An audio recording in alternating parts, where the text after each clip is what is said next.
Hello दोस्तों, यदि आप भी 18 फरवरी 2025 को मैथ का फाइनल परीक्षा देने वाले हैं तो आपके लिए क्लास काफ़ी महत्वपूर्ण है, क्योंकि अभी के इस क्लास में 18 फरवरी फाइनल परीक्षा के लिए मैथ के हम लोग वैसे क्वेश्चन पेपर देखेंगे जो आपके 18 फरवरी के परीक्षा में पूछा जाएगा।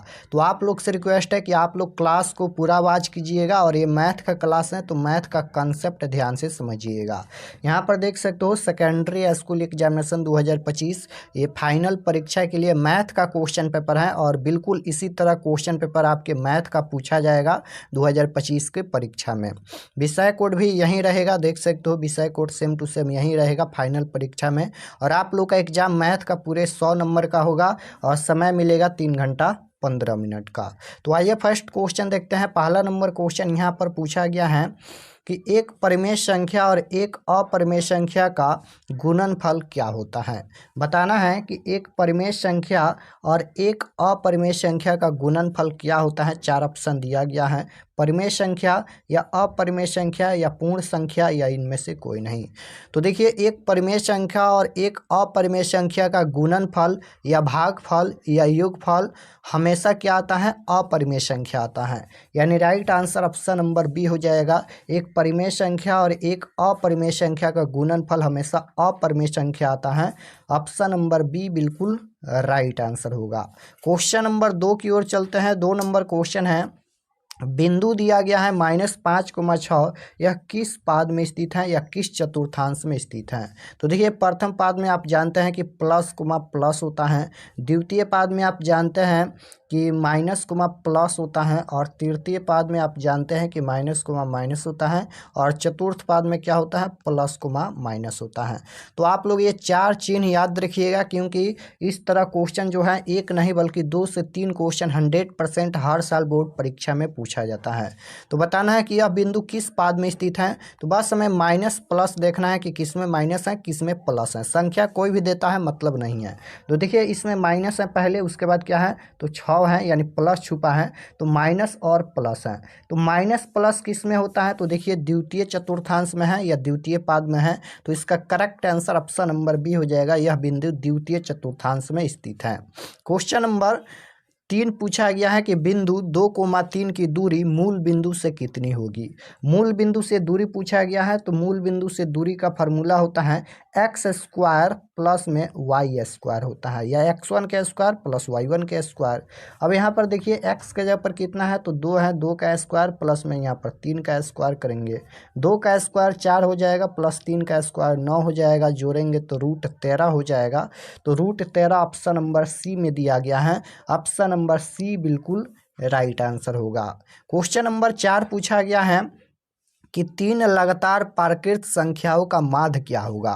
3 लगातार प्राकृत संख्याओं का माध्य पूछा गया है।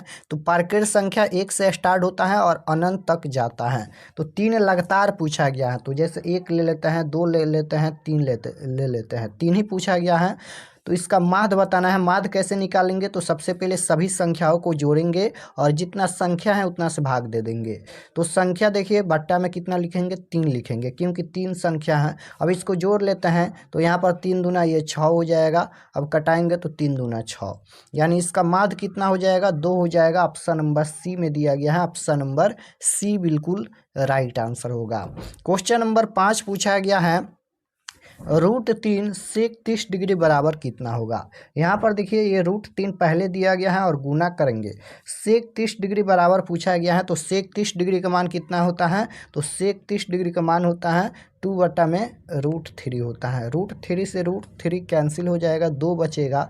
तो इसका correct answer option number B हो जाएगा 2।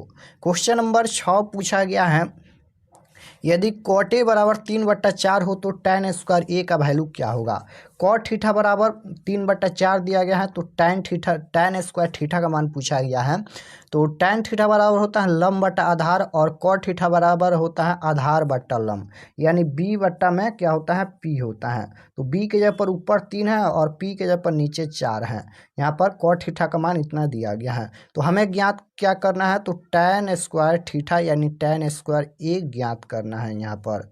तो tan थीटा बराबर क्या होता है, तो tan थीटा बराबर होता है लंब बटा आधार, यानी p बट्टा में बी होता है। तो बिल्कुल यहाँ पर पी का मान भी दिया गया है, बी का मान भी दिया गया है, तो हमें कुछ निकालने का ज़रूरत नहीं है, बस यहाँ पर इसका वैल्यू रख देंगे। स्क्वायर है तो स्क्वायर करेंगे। अब देखिए पी के जगह पर कितना है तो 4 है, और बट्टा में बी के जगह पर 3 है, स्क्वायर कर देंगे। तो 4 का स्क्वायर ये 16 हो जाएगा, और बट्टा में 3 का स्क्वायर कितना हो जाएगा तो 3 का स्क्वायर 9 हो जाएगा। 16/9 इसका राइट आंसर आएगा, ऑप्शन नंबर बी में दिया गया है। क्वेश्चन नंबर 7 पूछा गया है कि बिंदु दिया गया है 2√3 कोमा -2√5 किस पाद में स्थित है। तो यहाँ पर देखिए पहले में क्या है तो प्लस है, दूसरा में क्या है माइनस लगा है। तो प्लस माइनस किस में होता है अभी बताए हैं कि प्लस माइनस चतुर्थांश में स्थित होता है, यानी चतुर्थ पाद में स्थित होता है। Right answer option number D हो जाएगा, यह बिंदु चतुर्थ पाद में स्थित है। क्वेश्चन नंबर 8 पूछा गया है कि निम्न में कौन परिमेय संख्या है। परिमेय संख्या पूछा गया है। √12 का वर्गमूल पूर्ण रूप से नहीं निकलेगा, तो ये परिमेय संख्या नहीं है, ये रूट में रह जाएगा, इसलिए अपरिमेय संख्या होगा। √18 का वर्गमूल पूर्ण रूप से नहीं निकलेगा, यह भी एक अपरिमेय संख्या है। √40 का वर्गमूल नहीं निकलेगा, यह भी एक अपरिमेय संख्या है, क्योंकि ये तीनों जो हैं वह रूट में रह जाएगा। लेकिन यहाँ पर √100 का वर्गमूल कितना होता है 10 होता है, तो ये रूट से बाहर हो गया, इसलिए यह परिमेय संख्या हो जाएगा, यानी right answer option number C होगा। √100 कौन सी संख्या है तो परिमेय संख्या है। क्वेश्चन नंबर 9 पूछा गया है कि एक द्विघात बहुपद के मूलों का योगफल 2 तथा गुणनफल 15 है, तो बहुपद क्या होगा। मूलों का योगफल यानी अल्फा प्लस बीटा होता है, और अल्फा प्लस बीटा का मान 2 दिया गया है, और गुणनफल अल्फा इंटू बीटा होता है, गुणनफल के जगह पर 15 दिया गया है। तो हमसे बहुपद पूछा गया है, बहुपद क्या होता है। तो द्विघात बहुपद का फार्मूला होता है x² minus alpha plus beta into x plus alpha into beta होता है, ये बहुपद का फार्मूला होता है। x² है तो x² रहेंगे, माइनस अल्फा प्लस बीटा का जब पर 2 है तो 2 हो जाएगा, और 2 में जब हम x से गुना करेंगे तो ये 2x हो जाएगा, और प्लस में अल्फा इंटू बीटा का जब पर 15 है तो ये 15 हो जाएगा। बहुपद क्या प्राप्त हुआ तो x² माइनस 2x प्लस 15, देखिए कहाँ पर दिया गया है तो option number x² minus 2x plus 15 option number B में दिया गया है, option number B correct answer होगा। क्वेश्चन नंबर 10 पूछा गया है कि द्विघात समीकरण 2x² माइनस 4x प्लस 3 का विवेचक क्या होगा। विवेचक पूछा गया है, d बराबर फार्मूला होता है b² माइनस 4ac। b के जगह पर कितना है -4 है, -4 का स्क्वायर करेंगे, और उसके बाद -4 गुना a के जगह पर कितना है, ए के जगह पर 2 है, सी के जगह पर 3 है। -4 का स्क्वायर ये प्लस का 16 हो जाएगा, और माइनस यहाँ पर गुना कर लेते हैं, 4 दूना 8 और 8 दूना 16, 8 तिरका 24 हो जाएगा। अब 16 में से 24 घटाएंगे तो ये -8 हो जाएगा, यानी right answer option number C में दिया गया है, ऑप्शन नंबर सी बिल्कुल राइट आंसर होगा। क्वेश्चन नंबर 11 देखिए पूछा गया है, यदि 1,4, 5, 12, x का माध्य जो है वह 7 दिया गया है, तो अब x का वैल्यू क्या होगा। x का वैल्यू पूछा गया है, तो माध्य बराबर क्या होता है, सबसे पहले माध्य का मान कितना दिया गया है, माध्य बराबर लिखेंगे तो माध्य का मान 7 दिया गया है, तो 7 बराबर, और माध्य बराबर होता है सभी संख्याओं का योग बट्टा कुल संख्या, यानी सभी संख्याओं को सबसे पहले जोड़ लेते हैं, तो ये 1 है, प्लस में 4 है, प्लस में यहाँ पर 5 है, प्लस में 12 है, और प्लस में यहाँ पर x है, और बट्टा में कुल संख्या कितना है तो 1 2 3 4 5 संख्या है, तो बट्टा में 5 हो जाएगा। अब 7 के नीचे 1 रखेंगे, अब यहाँ पर देखिए ये 7/1 हो जाएगा, और बराबर में इसे जोड़ लेते हैं, तो यहाँ पर कितना हो जाएगा 4 1 5, और 5 और 5 10 हो जाएगा, 10 और 12 22 हो जाएगा, यानी 22 प्लस में x/5 हो जाएगा, क्योंकि x तो नहीं जुटेगा। अब इसे तिरछी गुना कर लेते हैं, तो यहाँ पर गुना कर लेंगे तो ये 7 5 35 हो जाएगा, यहाँ पर 35, और फिर हो जाएगा बराबर, इसे गुना करेंगे तो ये 22 प्लस में x हो जाएगा। तो यहाँ पर क्या लिखेंगे, देखिए यहाँ पर लिखेंगे x बराबर में यहाँ पर 35 हो जाएगा, और फिर यहाँ पर -22 हो जाएगा, क्योंकि प्लस का है तो माइनस का होगा। तो x बराबर में अगर हम 35 में से 22 घटाएंगे तो कितना हो जाएगा 13 आएगा। तो 13x का वैल्यू आएगा ऑप्शन नंबर डी में दिया गया है। Option number D correct answer होगा। क्वेश्चन नंबर 12 पूछा गया है कि 8 sign square A plus 8 cos square ए बराबर कितना होगा। तो दोनों में 8 हैं, 8 को कॉमन करेंगे तो क्या बचेगा, तो बचेगा यहाँ पर साइन स्क्वायर ए बचेगा और प्लस में यहाँ पर कॉस स्क्वायर ए बचेगा। तो यहाँ पर ये 8 गुना sine square A plus cos square A equal to 1 होता है, यानी sine square theta plus cos square theta बराबर 1 होता है। 8 में 1 से गुना करेंगे 8 हो जाएगा। 8 तो ऑप्शन में दिया ही नहीं है, तो इसका राइट आंसर 8 हो जाएगा, ध्यान रखिएगा। 8 ऑप्शन में नहीं दिया गया है, लेकिन इसका आंसर 8 होगा। क्वेश्चन नंबर 13 पूछा गया है कि बहुपद दिया गया है, इसका शून्यकों का योग क्या होगा, यानी अल्फा प्लस बीटा का वैल्यू पूछा गया है। इसका फार्मूला -b/a होता है। -b के जगह पर -12 है तो माइनस माइनस प्लस का 12 लिख देते हैं, और बट्टा में a के जगह पर होता है x के गुणांक, x का गुणांक 6 है तो 6 हो जाएगा। 6 दूना 12 हो जाएगा। इसका शून्यकों का योग यानी अल्फा प्लस बीटा बराबर कितना आएगा, तो 2 आएगा। Option number C correct answer होगा। क्वेश्चन नंबर 14 पूछा गया है कि पाइथागोरस प्रमेय का संबंध किससे है। तो पाइथागोरस प्रमेय का संबंध है समकोण त्रिभुज से। ऑप्शन नंबर ए बिल्कुल राइट आंसर होगा। क्वेश्चन नंबर 15 है, समानांतर श्रेणी दिया गया है, इसका 10वां पद क्या होगा। 10वां पद पूछा गया है, तो फार्मूला क्या होता है, an बराबर यहाँ पर यानी a 10 का मान ज्ञात करना है। उसके बाद n के जगह पर 10 रखेंगे, तो an बराबर n के जगह पर 10 रख दिए, क्योंकि 10वां पद ज्ञात करना है। फार्मूला होता है a प्लस में n-1 into D, n-1 into D, ये फार्मूला होता है। या फिर इस फार्मूला से भी निकाल सकते हो, सीधे a प्लस में 10वां पद पूछा गया, a घटाकर 9d लिख दीजिए। इस फार्मूला से भी हो जाएगा या फिर इस फार्मूला से भी हो जाएगा। दोनों फार्मूला से आंसर सेम आएगा, कोई भी फार्मूला से आप आंसर निकाल सकते हैं। तो यहाँ पर देखिए, a के जगह पर प्रथम पद 2 है, प्लस में यहाँ पर n के जगह पर 10 रखेंगे, -1 इंटू डी होता है सार्वंतर, यानी सार्वंतर दूसरे पद में से पहले पद को घटाते हैं। 7 में से अगर हम 2 घटाएंगे तो 5 हो जाएगा। तो यहाँ पर देखिए 2 प्लस में 10 में से 1 घटाएंगे 9 गुना 15 हो जाएगा। 15 नहीं 5 है तो 5 हो जाएगा। तो यहाँ पर देखिए 2 प्लस में 9 पचे 45, और 45 का 2 कितना हो जाएगा, 47 हो जाएगा।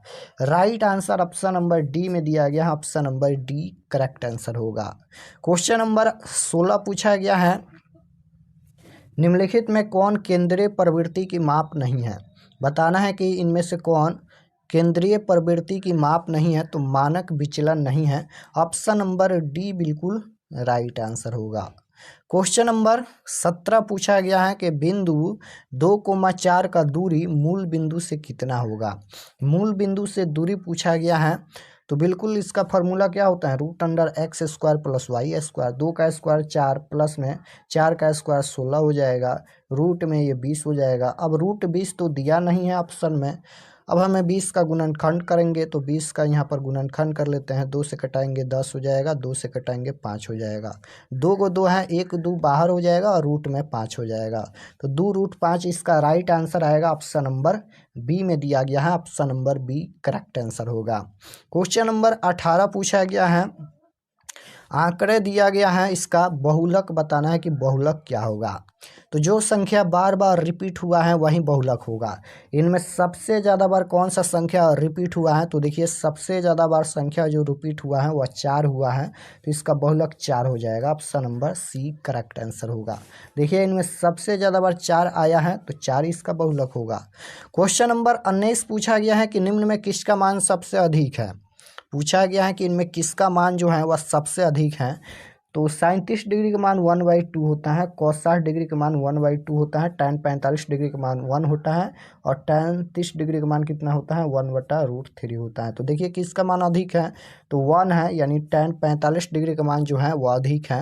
Right answer option number C हो जाएगा, tan 45 डिग्री का मान 1। क्वेश्चन नंबर 20 पूछा गया है, निम्न में किसकी प्रायिकता नहीं हो सकती है। निम्न में किसकी प्रायिकता नहीं हो सकती है। प्रायिकता का अधिकतम मान 1 होता है, यानी निश्चित घटना की प्रायिकता 1 होती है, 1 से ज़्यादा नहीं होना चाहिए। तो 1 की प्रायिकता होगी, इसका भी प्रायिकता होगी, इसकी भी प्रायिकता होगी। अब -7 है, अगर कोई भी संख्या में माइनस लग जाता है उसकी प्रायिकता नहीं होती है। ऑप्शन नंबर सी बिल्कुल राइट आंसर होगा। क्वेश्चन नंबर 21 पूछा गया है कि निम्नलिखित में कौन समानांतर श्रेणी में है। समानांतर श्रेणी यानी कौन यहाँ पर एपी में है। तो देखिए समानांतर श्रेणी में वही होगा जिसका सार्वंतर यानी डी का मान जो है वह समान होगा।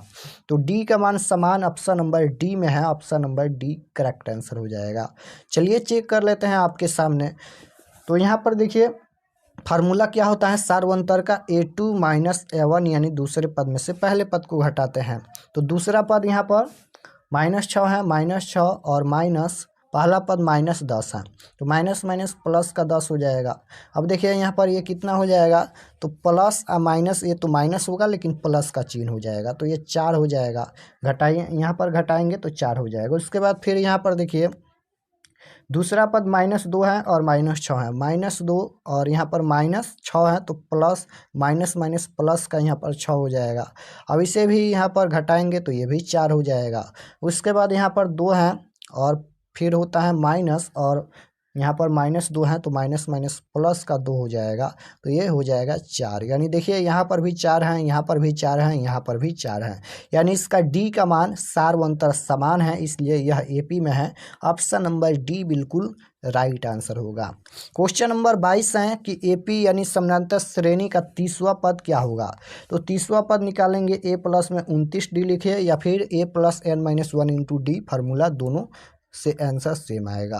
तो यहाँ पर यही फार्मूला से निकाल लीजिए, a प्लस में यहाँ पर 29d, एक घटा कर लिखिए 29d। अब देखिए a के जगह पर 10 है, प्लस में यहाँ पर 29 गुना d के जगह पर कितना है, तो d के जगह पर यहाँ पर -3 हो जाएगा, घटाएंगे 7 में से 10, तो अब यहाँ पर 10 हो जाएगा और प्लस यहाँ पर प्लस है और यहाँ पर माइनस है, तो हम क्या लिख सकते हैं, प्लस माइनस माइनस ही लिख देते हैं। अब इसे गुना कर लेते हैं, 9 तिरका 27 के साथ, उसके बाद 3 दूना 6 और 6 दूना 8 हो जाएगा। यानी 10 में से अगर हम 87 घटाएंगे तो ये माइनस का 77 आएगा। ऑप्शन नंबर कहाँ पर दिया गया है, सी में दिया गया है, ऑप्शन नंबर सी बिल्कुल राइट आंसर होगा। क्वेश्चन नंबर 23 पूछा गया है कि किसका कथन है कि दो समानकोणिक त्रिभुजों में उनकी संगत भुजाओं का अनुपात जो है वह सदैव समान रहता है। किसका कथन है, तो थेल्स का, option number B correct answer होगा। क्वेश्चन नंबर 24 पूछा गया है किसी निश्चित घटना की प्रायिकता होती है, तो किसी निश्चित घटना की प्रायिकता 1 होती है और असंभव घटना की प्रायिकता 0 होता है। राइट आंसर ए होगा। 25 नंबर क्वेश्चन है यदि a बराबर 45 डिग्री हो तो tan a का मान क्या होगा। तो यहाँ पर a के जगह पर 45 डिग्री रख देंगे, तो यहाँ पर ये हो जाएगा tan a के जगह पर 45 डिग्री है, तो tan 45 डिग्री का मान 1 होता है। ऑप्शन नंबर ए में दिया गया है, करेक्ट आंसर ए होगा। क्वेश्चन नंबर 26 है बहुपद दिया गया है, इसका मूलों का गुणनफल पूछा गया है, यानी अल्फा इंटू बीटा का वैल्यू पूछा गया है। इसका फार्मूला c/a होता है। c के जगह पर 6 है, a के जगह पर 3 है, 3 दूना 6, इसका गुणनफल 2 आएगा। ऑप्शन नंबर बी बिल्कुल राइट आंसर होगा। 27 नंबर क्वेश्चन है कि यह बिंदु किस पाद में स्थित है। तो पहला में प्लस है, दूसरा में माइनस है, प्लस माइनस चतुर्थ में होता है, यानी यह बिंदु चतुर्थांश में स्थित है। क्वेश्चन नंबर 28 है कि यदि sin a बराबर 3/5 हो तो cos a का वैल्यू क्या होगा। sin थीटा बराबर होता है लंब बटा कोण, यानी p बटा में h होता है। p के जगह पर कितना है, तो 3 है और h के जगह पर 5 है। cos थीटा बराबर होता है आधार बट्टा कोण, आधार हमें निकालना है क्योंकि आधार नहीं दिया गया है, तो b बराबर फार्मूला होता है √h² - p², यानी कोण स्क्वायर माइनस लंब स्क्वायर। तो 5 का स्क्वायर 25 हो जाएगा, -3 का स्क्वायर 9 हो जाएगा, 25 में से 9 घटाएंगे तो 16 हो जाएगा, और 16 का वर्गमूल आप जानते हैं 4 होता है। बी के जगह पर अभी यहाँ पर 4 आया तो 4 हो जाएगा, और एच के जगह पर 5 दिया गया है तो 5 हो जाएगा। 4/5 इसका राइट आंसर आएगा। 4/5 कहीं पर नहीं दिया गया है, तो 4/5 ही इसका आंसर होगा, देख लीजिए। क्वेश्चन नंबर 29 पूछा गया है कि निम्न में कौन अभाज्य संख्या है। तो अभाज्य संख्या 1 से कटता है और अपने आप से कटता है। तो अभाज्य संख्या कौन है, 17 1 से कटेगा और सिर्फ 17 से कटेगा, इसलिए 17 कौन सी संख्या है, तो अभाज्य संख्या है। क्वेश्चन नंबर 30 पूछा गया है कि कॉट यहाँ पर दिया गया है 36 डिग्री माइनस का tan 54 डिग्री का वैल्यू क्या होगा। तो कॉट 90 डिग्री माइनस थीटा लिखेंगे, कॉट 90 डिग्री माइनस थीटा का जब 36 डिग्री और माइनस का tan 54 है तो tan 54 रहने देते हैं। कॉट 90 डिग्री माइनस थीटा बराबर होता है tan थीटा, तो ये हो जाएगा tan 90 में से अगर 36 घटाएंगे तो ये 54 डिग्री हो जाएगा और माइनस का tan 54 है तो tan 54 हो जाएगा। अब देखिए दोनों सेम है, प्लस माइनस कट जाएगा, 0 इसका आंसर आएगा, ऑप्शन नंबर डी में दिया गया है। देखिए यहाँ पर 30 के बाद 32 आ गया क्वेश्चन। देखिए इसका पूछा गया है कि परिसर क्या होगा। तो परिसर कैसे निकालते हैं, तो सबसे बड़ी संख्या में से सबसे छोटी संख्या घटाते हैं। इनमें सबसे बड़ी संख्या कौन है, 56 है, माइनस सबसे छोटी संख्या कौन है, तो सबसे छोटी संख्या देखिए तो सबसे छोटी संख्या 9 है। अब घटाएंगे तो कितना हो जाएगा, यहाँ पर 56 में से अगर हम 9 घटाएंगे तो 47, राइट आंसर आएगा, ऑप्शन नंबर सी में दिया गया है। क्वेश्चन नंबर 33 है कि साइन 90 डिग्री माइनस थीटा बराबर होता है कॉस थीटा, ये फार्मूला ही होता है, यानी right answer option number C हो जाएगा, cos A. Sine 90 degree minus A बराबर कॉस ए। तो आज के क्लास में हम लोग इतना क्वेश्चन रहने देते हैं। आप लोग बार बार रिवीजन कीजिएगा और कमेंट में बताना कि आप लोग का ये प्रश्न समझ आया या नहीं आया, कमेंट में बताना। और अगर आप लोग इस चैनल पर नए होंगे तो चैनल को ज़रूर सब्सक्राइब कर लीजिएगा ताकि आने वाले नेक्स्ट क्लास आपके पास ज़रूर पहुँचे। और ये सभी प्रश्न को आपको बार बार रिवीजन करना है, सॉल्यूशन करना है, यही सब क्वेश्चन आएगा 100%, क्योंकि यहाँ पर वही क्वेश्चन अब पढ़ाया जाएगा जो आपके फाइनल बोर्ड परीक्षा में 100% पूछा जाएगा।